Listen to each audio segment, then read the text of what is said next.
paleontology, biochemistry, anatomy, and genetics undermine the theory of evolution from a number of directions.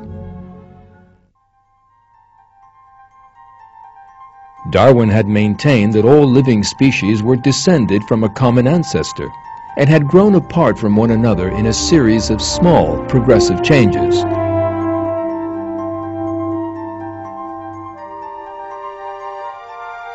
He hoped that fossils would provide evidence for that claim.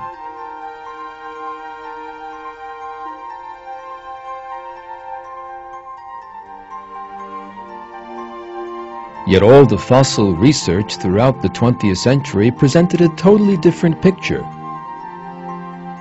Not one transitional species that might prove Darwin's theory was found.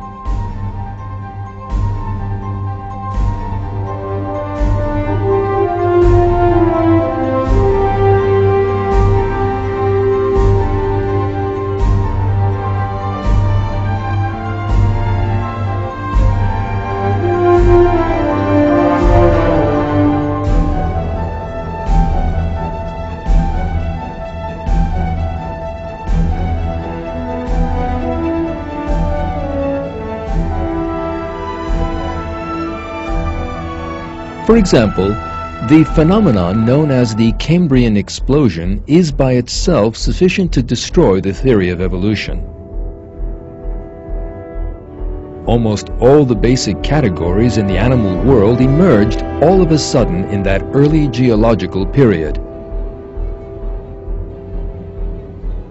Living things from very different classes such as mollusks, vertebrates, arthropods, and echinoderms with their very different physical characteristics emerged with their exceedingly complicated organs and systems all at once.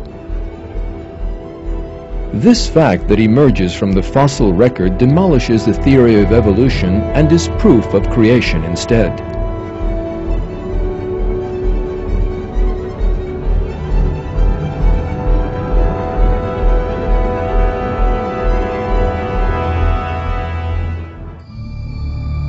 In putting his theory forward, Darwin based it on the idea that animal breeders produce different species of dog or horse.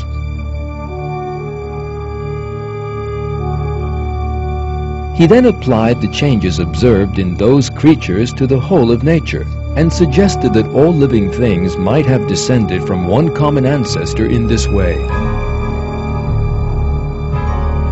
However, that claim was made in the light of the low level of the 19th century science, and discoveries made in the 20th century demolished it. Decades of observations of different animal or plant species reveal that variation within living things never went beyond specific genetic bounds.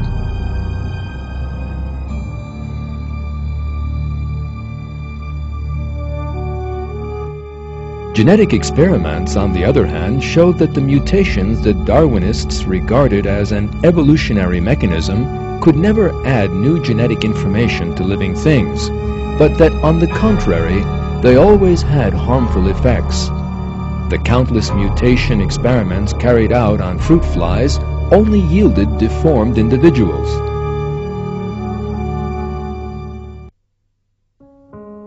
According to Darwin's theory, life on Earth must have begun from inanimate matter.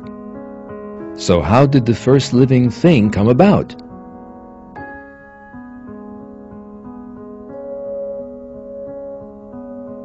Darwin failed to address that issue, contenting himself with writing that the first cell could easily have formed in some warm little pond.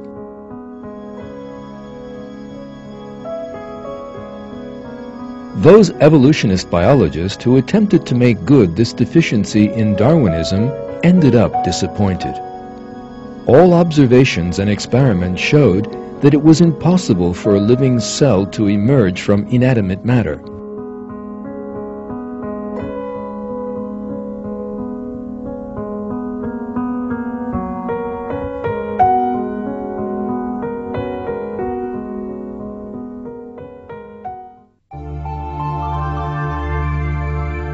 Scientists then discovered something else in the second half of the 20th century. Life, and especially the living cell and the complex organelles within it, is full of the most complicated designs.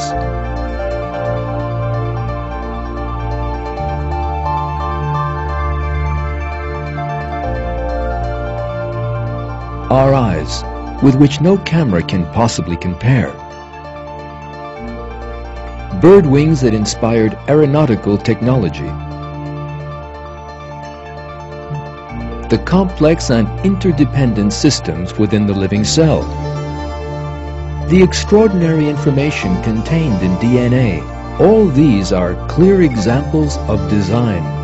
They also leave the theory of evolution that regards life as the product of blind chance utterly helpless.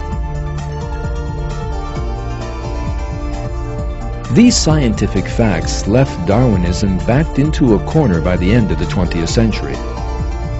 Scientists in many Western countries, particularly the United States, today reject Darwinism in favor of the theory of intelligent design. The reason for that is that the scientific facts show that life emerged with design, not by chance. In short, science once again confirms the fact that God created all living things.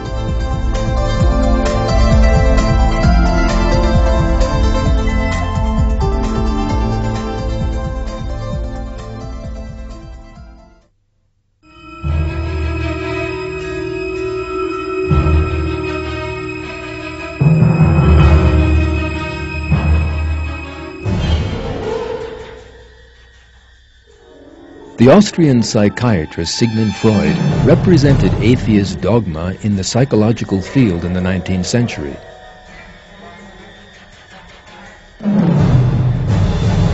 Freud put forward a theory of psychology that denied the existence of the soul and attempted to explain man's internal world in terms of sexual impulses. Freud claimed that to have accounted for the origin of psychological problems. Yet his theory actually encouraged new ones.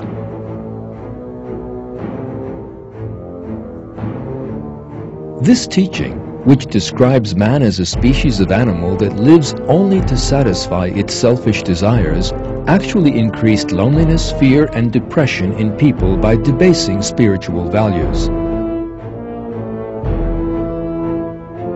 Pictures by artists influenced by Freud depicted the dark world of that teaching.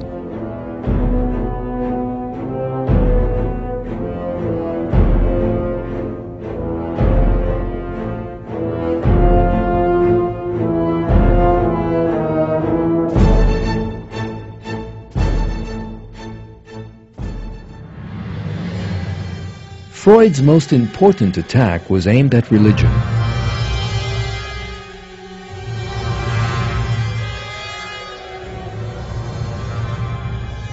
In his book, The Future of an Illusion, published in 1927, he alleged that religious belief was a kind of mental sickness and maintained that religious beliefs would disappear as man progressed.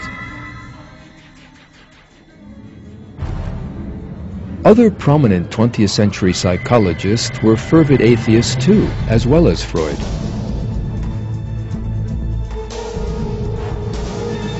Boris Skinner and Albert Ellis, the founders of the behaviorist school and rational emotive therapy respectively, were the best known of these atheists. As a result, psychology came to be a breeding ground for atheism. A 1972 poll among the members of the American Psychology Association revealed that only 1.1% of psychologists in the country had any religious beliefs.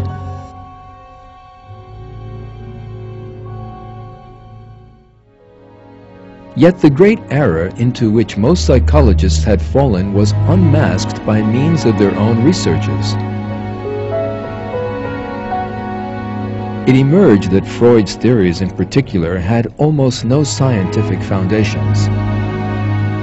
It was also realized that contrary to the claims of Freud and certain other psychological theoreticians, religion is a fundamental of mental health. The American writer Patrick Glynn sums up these important developments. Scientific research in psychology